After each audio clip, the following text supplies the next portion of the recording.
We're going to be looking at the difference between articulation disorders and phonological disorders. These seem tricky to differentiate, but when you really break it down and look at each one individually, you can see where the differences are and it gets easier to distinguish.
So before we talk about each individual disorder, we'll talk about some of the sounds. So vowels or sonorants are produced with a more open airway, like ooh or ah, and sonority referring to loudness. So with consonants, you have a more restricted airway, and individual sounds can be categorized into nasal sounds like fricatives like f, or plosives like p, and some others like approximants and rhotics. 3 categories of phonetics are voicing, place, and manner, which is really important when it comes to articulation.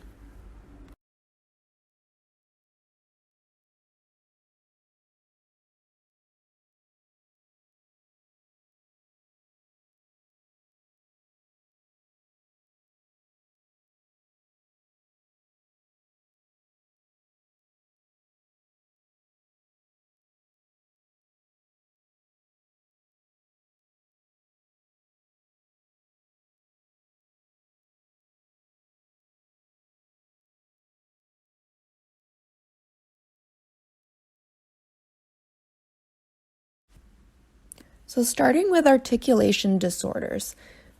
Articulation disorders is a phonetic disorder which occurs at the motor level, which is the physical act of producing the vowels and consonants. Now, phonetics can be broken down into acoustic, auditory, and articulatory phonetics. The articulators include the teeth, the lips, the tongue, and the velum.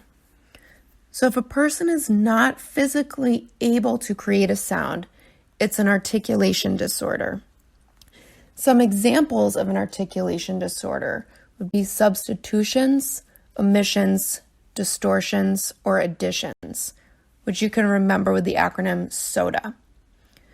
So for example, a substitution might look like a child saying wabbit instead of rabbit. So they substitute the w sound with the r sound.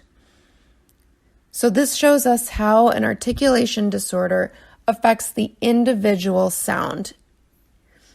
Moving on to phonological disorders. They're a phonemic disorder, which occurs at the cognitive level. So that means it affects a person's ability to organize speech sounds. So they might be able to physically create a certain sound, but not in the correct context or correctly. So that would be a phonological disorder. So some examples of a phonological disorder include fronting, stopping, backing, or deletion. And it's important to remember that young kids can often exhibit these traits, which is normal, but if they get older and they're continuing to make the same errors, they could need intervention, and it could be a phonological disorder. So an easy way to remember phonological disorders is that it's a predictable pattern. So a child may delete the last consonant of a word. So they might say rab instead of rabbit, or cat instead of cat.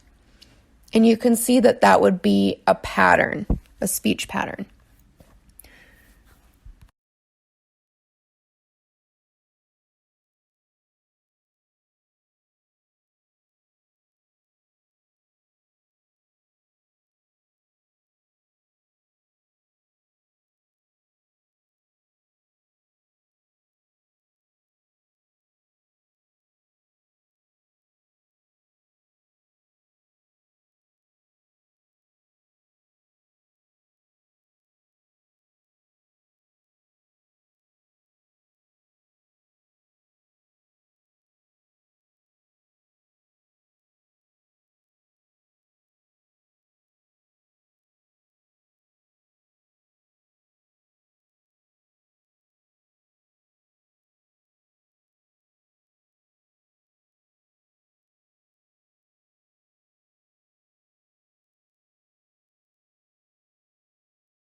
The easiest way that I've found to distinguish between articulation disorders and phonological disorders is to remember that an articulation disorder is a motor level disorder, which means that somebody physically cannot create a certain sound. Whereas with a phonological disorder, they can physically create the sound, but it's at the cognitive level where they cannot organize the speech sounds correctly. And it's important to remember as well that somebody could have one or both of these disorders.